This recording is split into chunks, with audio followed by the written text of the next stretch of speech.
Hey, changemakers! Thank you for tuning into the Hacking the Patriarchy podcast. I'm your fervent feminist host, Raven O'Neill, and I get the honors of sitting down weekly with diverse experts from all walks of life to explore ideas, opportunities, and strategies that we can all use to hack our way to better lives within patriarchal societies. If you're ready to hack patriarchal systems and structures, I invite you to join us and help move the needle. I am thrilled and honored to welcome Raj Bandyopadhyay to the show today. In 2016, Raj was a data scientist at a hot Silicon Valley startup with a comfortable six-figure salary, status that came from success in a sexy field, and only a mild sense of midlife dissatisfaction. Then his partner, his then wife of 8 years, came out as transgender. Seeing his partner find joy in his true self forced Raj to ask the question, what do I need to change in my life to feel true to myself? That journey led him to training as a sex and relationship coach, pursuing his creative passion, and eventually finding a fulfilling life as an artist and photographer in New York City. Today, as a personal branding photographer and a trained speaker, Raj helps speakers, authors, and entrepreneurs convey their full, multifaceted, vibrant stories on camera. He's passionate about helping people feel safe to express themselves fully as human beings and to build a deep, genuine, lasting connection with their audience. Please join me in offering Raj the warmest welcome. Hello, Raj. Welcome to the show. I'm excited to have a conversation with you today. We can talk about a ton of stuff, but I think a great starting place is to talk about identity, your background, your identity, and your partner's identity. Yeah, thanks for having me, Raven. So the identity piece is very connected to the career piece, and I think that's why they go well together. I grew up in India in a pretty middle class background, moved to the US for grad school after college, did a PhD in computer science, worked in tech for about a decade. And then in my late 30s, there are two things that happened. One, I had a bit of a midlife crisis where I realized that some people call it a midlife reevaluation, which is the term maybe that's preferred.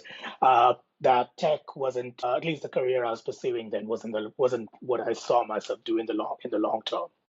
The other thing that happened around that time was that my partner, who was then my wife of 7 years, came out as transgender and started the process of transitioning from female to male.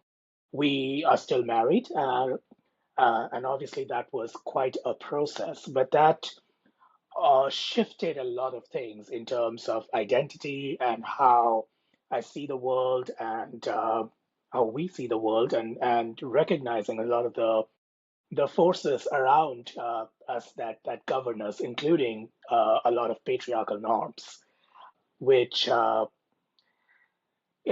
other things, seeing my partner transition and seeing how much joy that brought to him in being in his true identity was basically the tipping point for me to realize that I needed to make that change in my career that I always wanted. And so eventually I switched out of tech and into becoming a photographer. That also cheers to living your authentic self, and Thank you. cheers to your partner.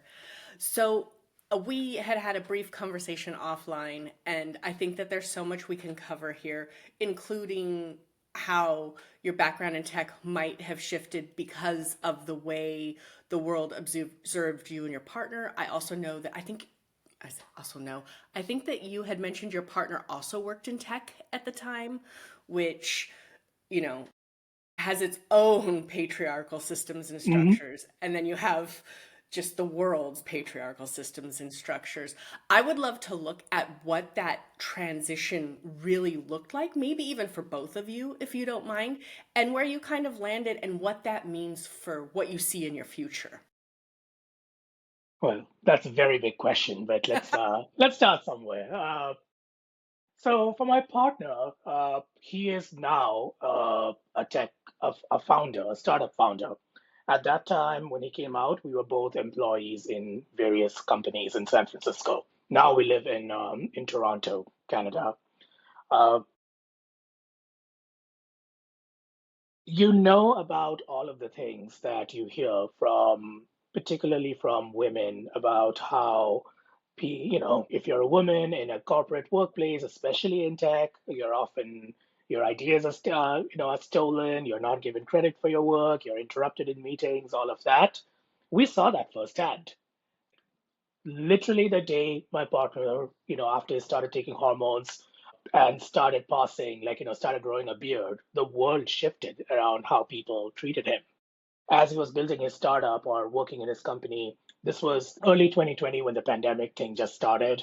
So, we were in the same apartment in lockdown, and I was hearing him all do all his meetings and all the time. And I saw that shift happen literally in front of my eyes, where people treated him differently the minute he started being perceived or passing more as male, which was a mindfuck for both of us to, because we knew it and we saw it, but you never really know until you've lived, both sides of the equation, right? Um, the shift for me in identity was more subtle.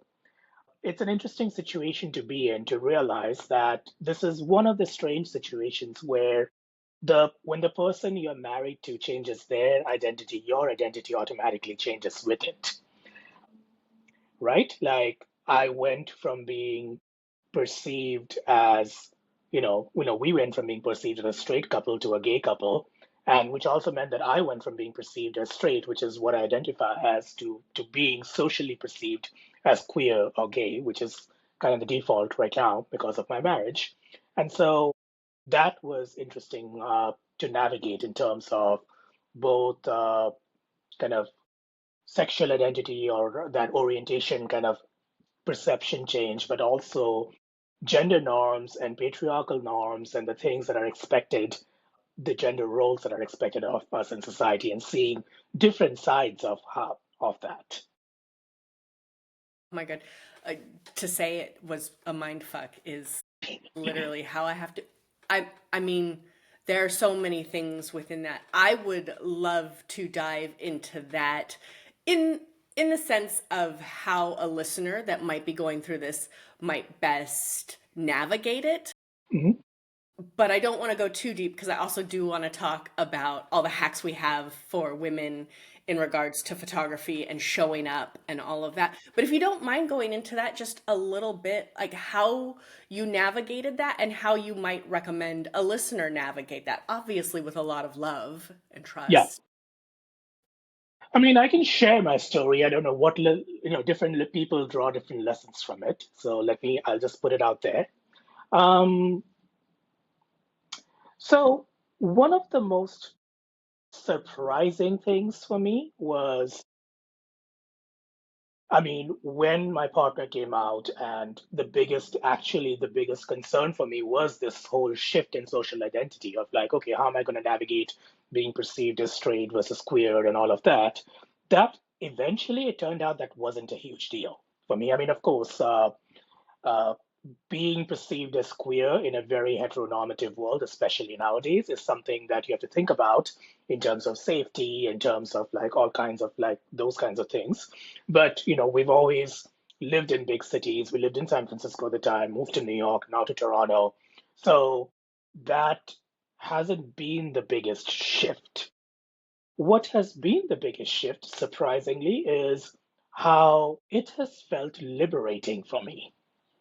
And the liberation comes from recognizing gender expectations that are placed on us. So I'll give you an example.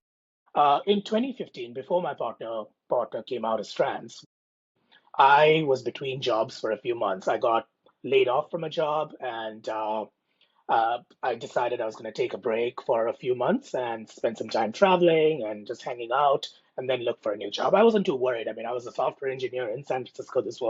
This was 2015. Like, I wasn't worried about getting another job. Just like want to take a break.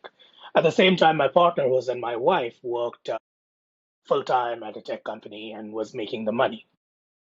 We were financially fine for that time, but it was very interesting to see how people around us reacted after a month or two of me just like not doing anything and not having a plan. People got really concerned about like, hey, like, do you need some help getting a job? Like, I'm like, no. Uh, they never said it out loud, but you can see there was a certain amount of discomfort in the idea of like, me being a man and having my wife being the breadwinner and like not having a plan to like go back to work right away and so on and so forth.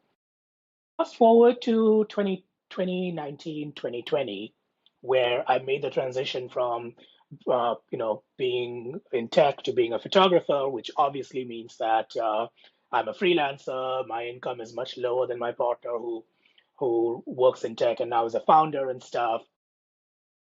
Guess what? Nobody gives a fuck.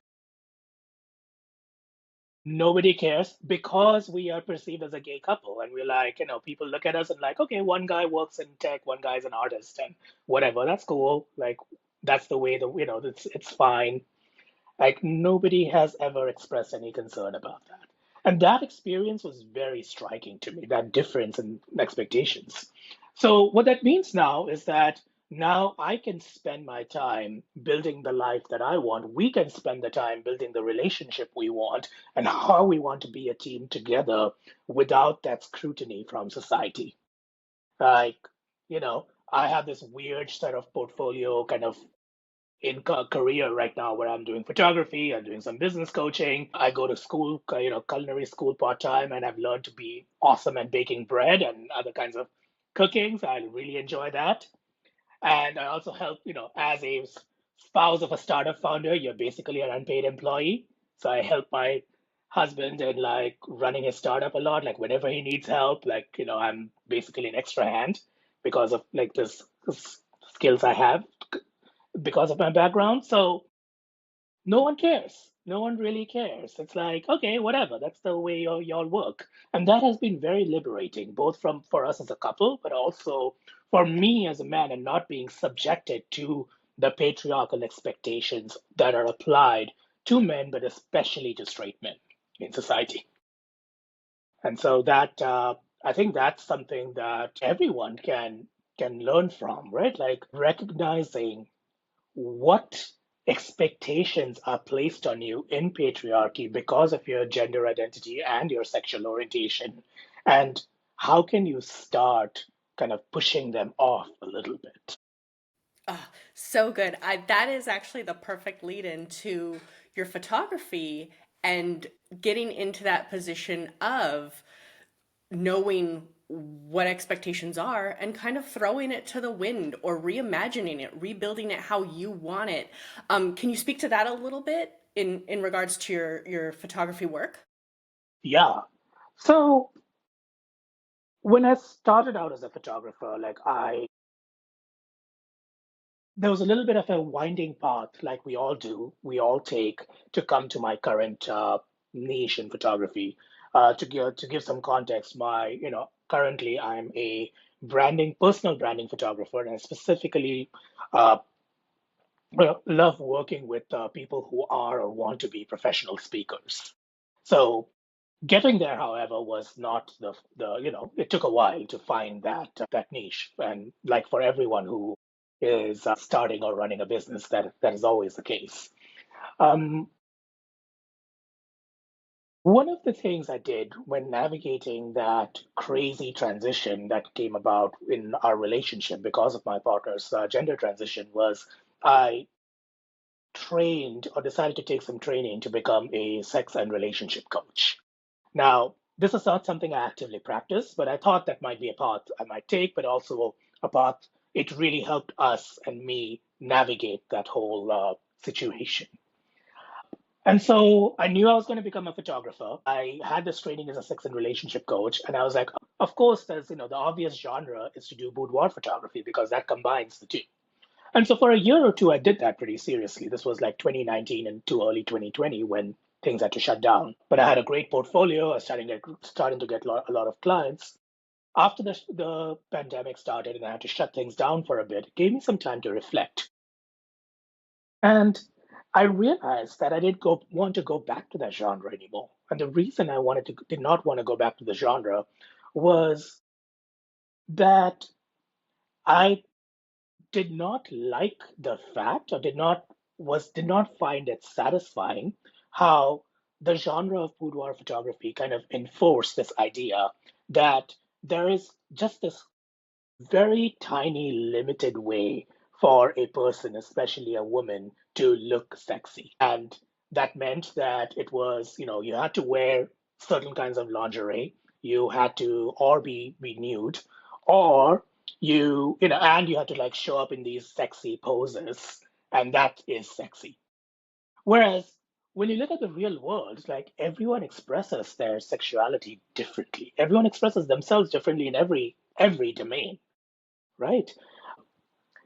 So that was like I didn't feel like right going back to that genre because I fundamentally didn't agree with it. Sometime during the pandemic, a friend of a friend reached out and was like, "Hey, I'm launching a new business. I want to be a coach. Can you help me take some photos for my website?" And we were in the Bay Area at that time. So this person was like, "Maybe we can just do photos outdoors." I was like, "Hell yeah, we can do branding photos outdoors." And so I started, that's how my branding kind of the foray into personal branding started. And I realized some of the same things that as I started learning about that genre, the same things that showed up in boudoir photography were showing up in branding photography. Like instead of being, there are like three ways for a woman to look sexy, it was like there are these three ways for someone to look confident. It's like you have to wear a suit, you have to do in a power pose or some weird thing like that, and they're like the same kinds of constraints in photography. But at that time, I was better prepared. I was like, I don't think that's right. Like, I want to help people express something more real about themselves. And I think that time, that, 2020, 2021 was the time when people were really into that. There was a phase, I think it's where people were very much like, I want to be the real me. And it was like the great resignation and all of that. So it tied well into that exploration. So I think through that exploration, and then obviously my kind of journey through that gender and sexual identity kind of stuff, like I ended up arriving at this idea of like we do need to do photography a little differently. We need to see photography a little differently.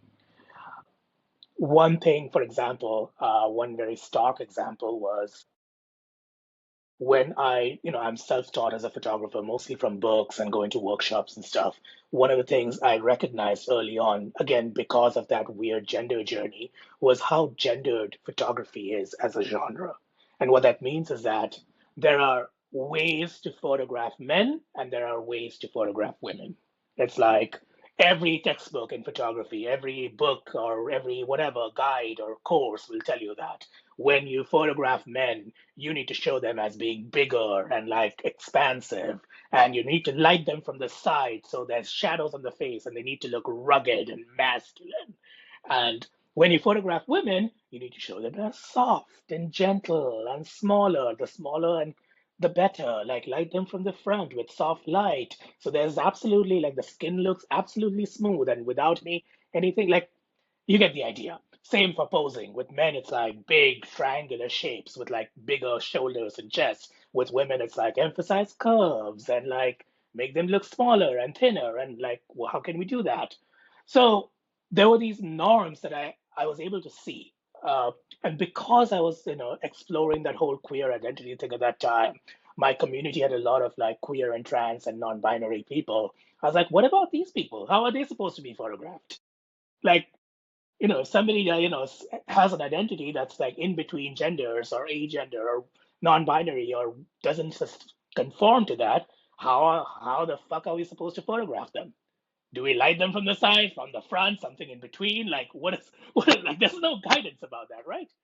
So again, that as, because of my kind of story and where I'm coming from, I guess I had to start questioning those norms, and that led me further and further into questioning almost everything that about how photography is done.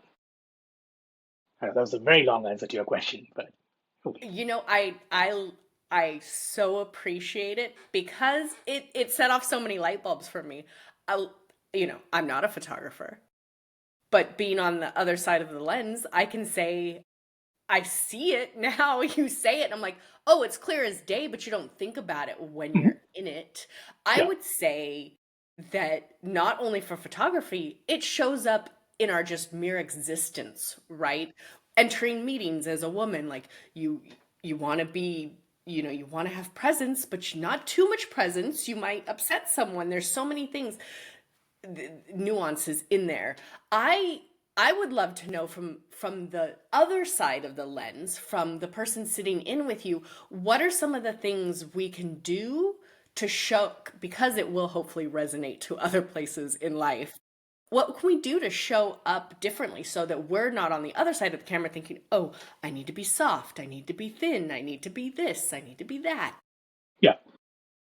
So one of the most common things I hear, a couple of things I hear from most of my female clients, and to be fair, most of my clients happen to be female. If you do go to my website, they happen to be in particular women who are in their 40s through their 70s. That's somehow become my niche, which is fun, which is really great. But there are two things that I hear a lot. One is, and this is like we can go very deep into teasing that out, and I'm sure people resonate with this. Is they say the sentence I hear a lot is, "I want to look confident but feminine." Say it again. I want to look confident, But still feminine. oh, okay. Mm. I would say 80%, 90% of my clients have said that in their first call with me.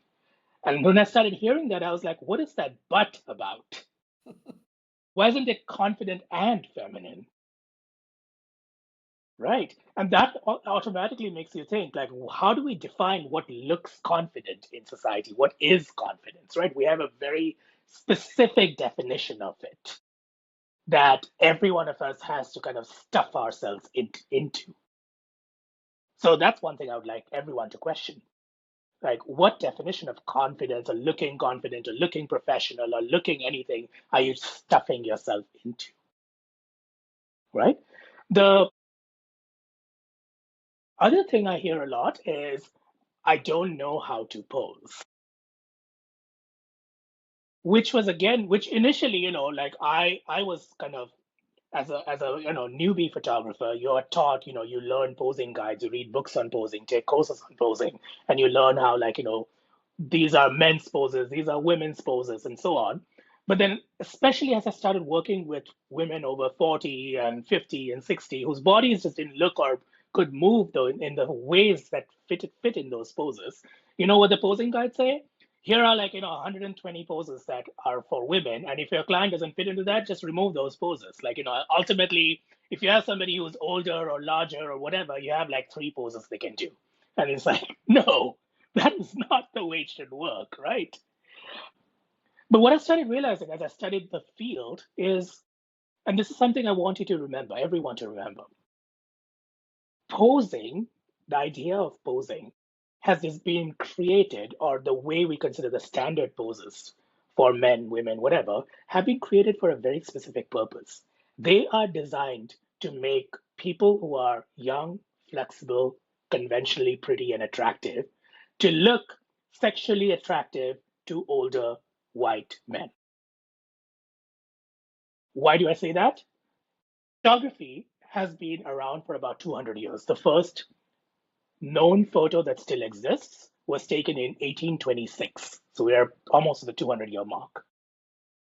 For the longest time, for the first 100 years of its lifetime, or even more, photography was exclusively the domain of very wealthy people because those are the ones who can afford the equipment. And literally royalty, right? Were the people who could afford photography for a while. Which means for the first 50, 75% of its lifetime of this field, if you look at the people who are practicing photography, they, as a whole, they tend to be wealthy white men whose ideas of who or what is beautiful still kind of dominates today, right? So that's the way you have to see this field, because this is a field which is extremely influenced by those particular standards of beauty. Standards of beauty have always existed, and wealthy people and powerful people in any society have influenced that. And in photography in particular, wealthy white men have influenced the genre disproportionately because photography developed at the time when the world was colonized by them, right? So whenever a client says, like to me, oh, I don't know how to pose, or I'm not, conventionally beautiful or whatever, I have to tell them that. And I'm like, are you a young, conventionally attractive person trying to look sexually attractive to an older white man? Is that the purpose of your branding photo shoot for your photos for your website or your social media? And they'll be like, no, like I have a completely different audience. And so I'm like, then you have to think about how you relate to that audience. What are they there for? Are they there because they want to see you like posting thirst trap photos like on Instagram? No, they're there because mostly because they want to learn something from you. They want your life experience, your wisdom, your knowledge, your personality, all of that. So that is what we need to convey in your photos.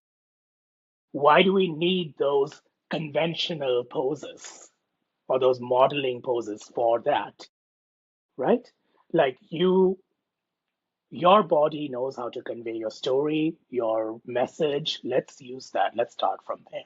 So that's so the again, I guess I went on for a bit, but those are the kind of the those are the two things I'd like people to think about. One is what definition of like being confident, being professional, etc. Are you trying to? What box are you trying to fit into here? Because that's what society expects. And two, who are you trying to actually connect with through your photos or your brand? Is it for the whole world? Are you trying to impress a bunch of, guys who want to look, know, to look sexy or attractive? Yes, in certain contexts you might be. But typically when you're working in your brand photo shoot, we're doing a brand photo shoot for your business, that is not the context. So why are you kind of applying those standards to yourself? That was so good. Again, I feel like I feel like everything you've covered should be like a, oh, absolutely, like didn't have to think about that. But then you start to think about it as you were talking about the history of it. I started to think about like the pages of magazines, and Hmm. that hasn't changed, but it's partially because it is photography. It is in the same place, in the same existence, and coming from the same patriarchy that set it up, and the old white men that could afford it. Who could Yeah, afford I mean, nowadays we see a lot of like, older women, like, and sometimes in magazines, and by, magazine definition of older sometimes can be very ridiculous, like 35 is old. But sometimes it's serious. We see women in their 50s and 60s, but even then you notice that they are applauded for how young they can look, how much they can still fit into that standard of, you know, young and smooth and flexible and whatever. Like that's still kind of the default. And that's a huge kind of way that patriarchal norms have permeated this whole idea of visual appearance and identity.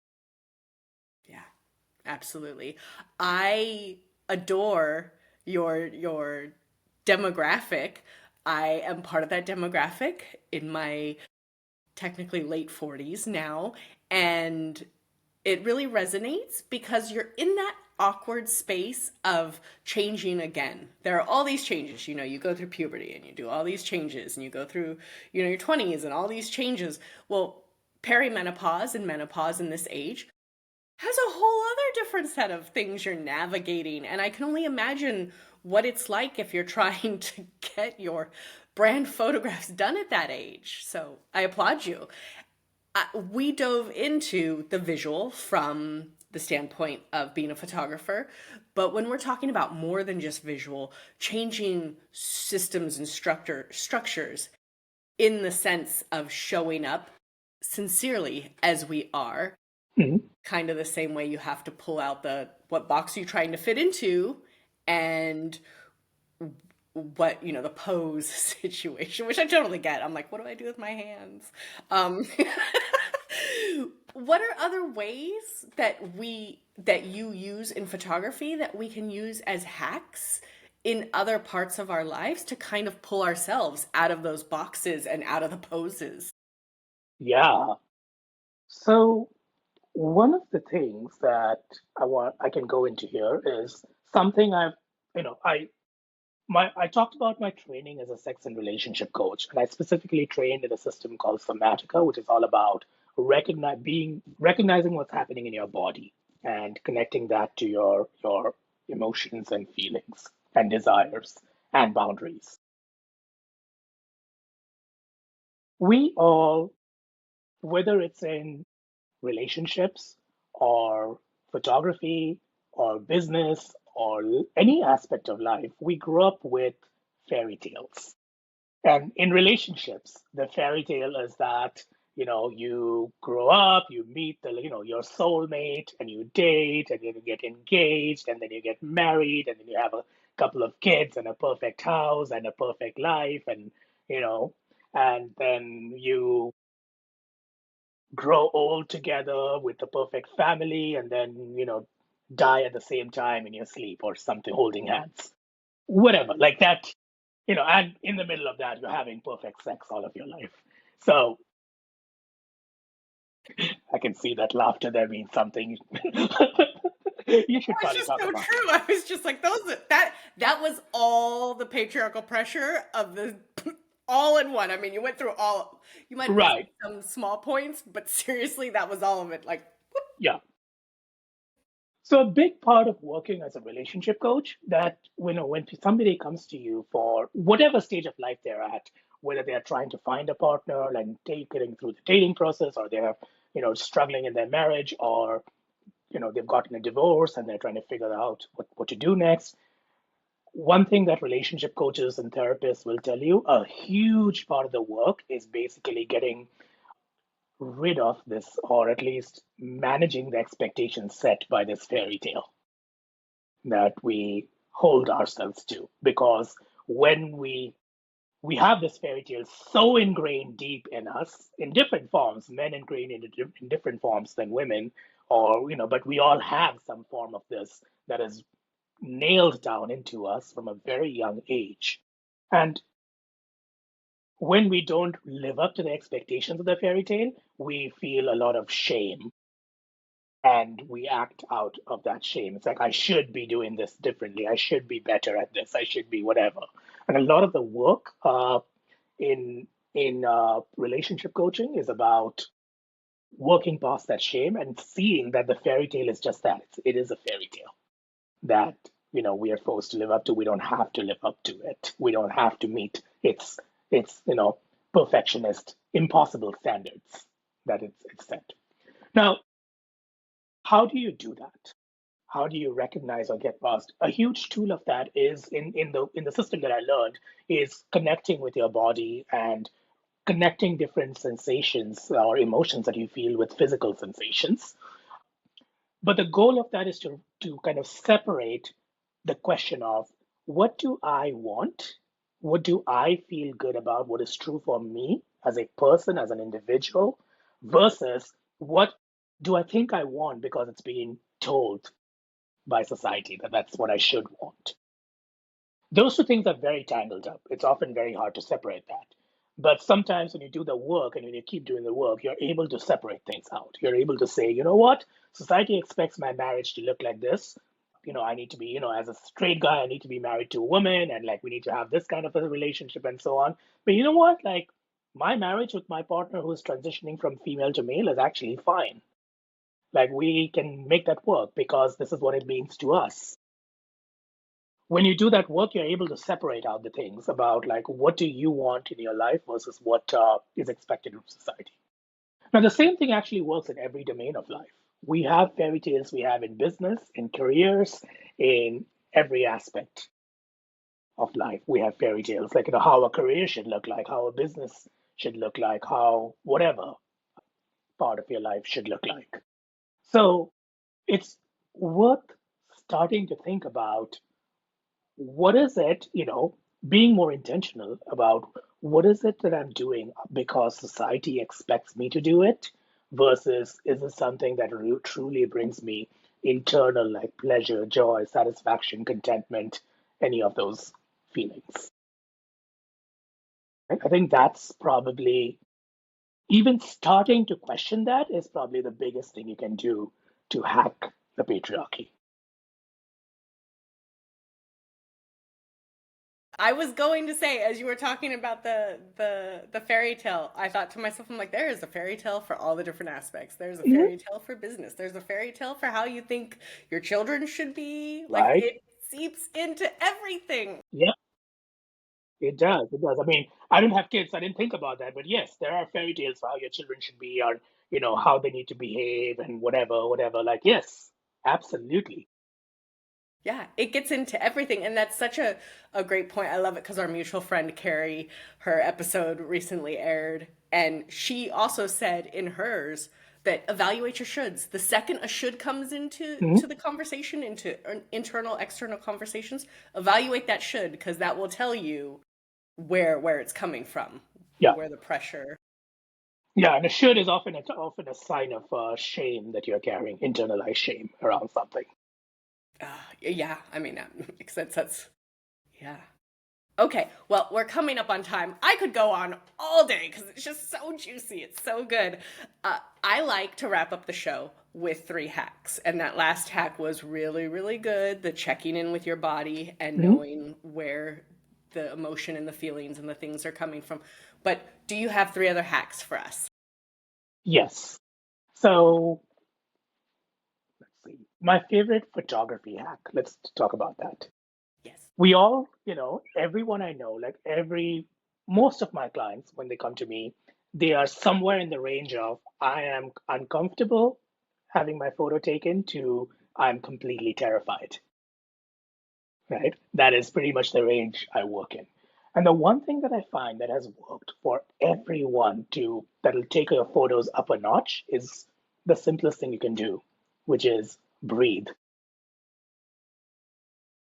Very often when we have a camera in our face, because we get self-conscious and we go into our heads, we what happens when we stop breathing? And what happens when you stop breathing is your mouth becomes stiff, your shoulders become stiff. And that's often what gives it that, posed appearance around photos.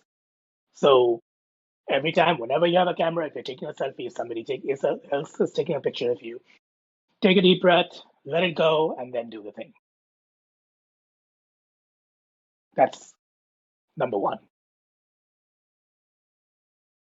Number two is when you are taking a photo, whether it's for social media or for your brand photo shoot or any of that, take a moment to think about what is it that I want the person on the other side, my viewer, and you want your viewer to be your ideal client. So imagine it's your ideal client, your ideal customer, ideal audience member, you know, what do I want them to feel from this photo? So we are trained that in photos we always have to smile. Like we have this, every one of us has a photo smile that we pull out when there's a camera in our face. But actually play with that. Instead of just by default smiling or having that photo smile, actually see like, okay, what do I want to make the other person feel? Can I make them feel that? We actually know how to make other people feel things. We do that all the time, every day in our lives, right? If a friend walks in through your door right now, you know how to make them feel welcome.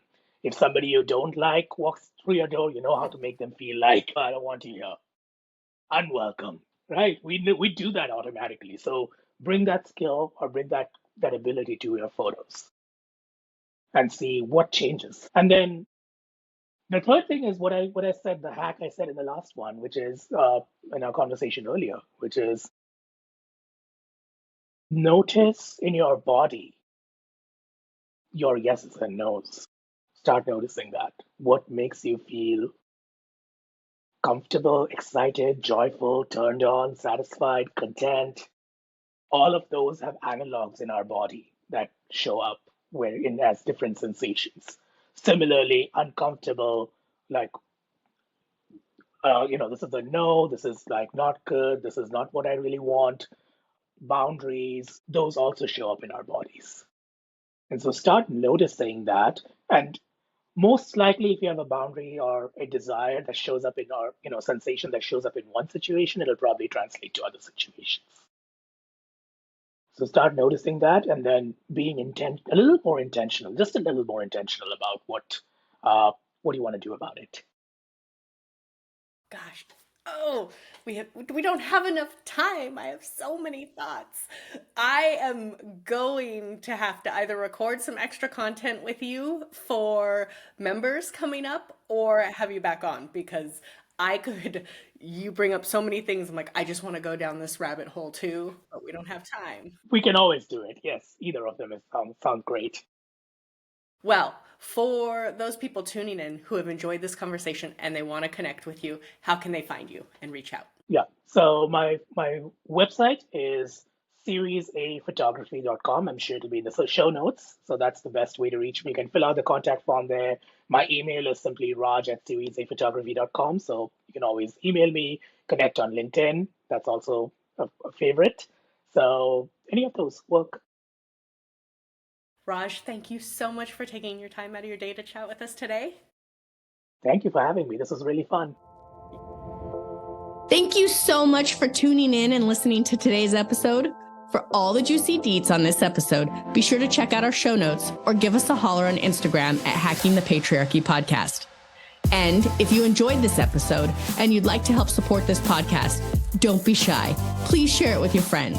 Sharing is caring after all. Lastly, if you'd like to lend your personal support, please take a moment to tell the world about it with a review on your favorite streaming platform.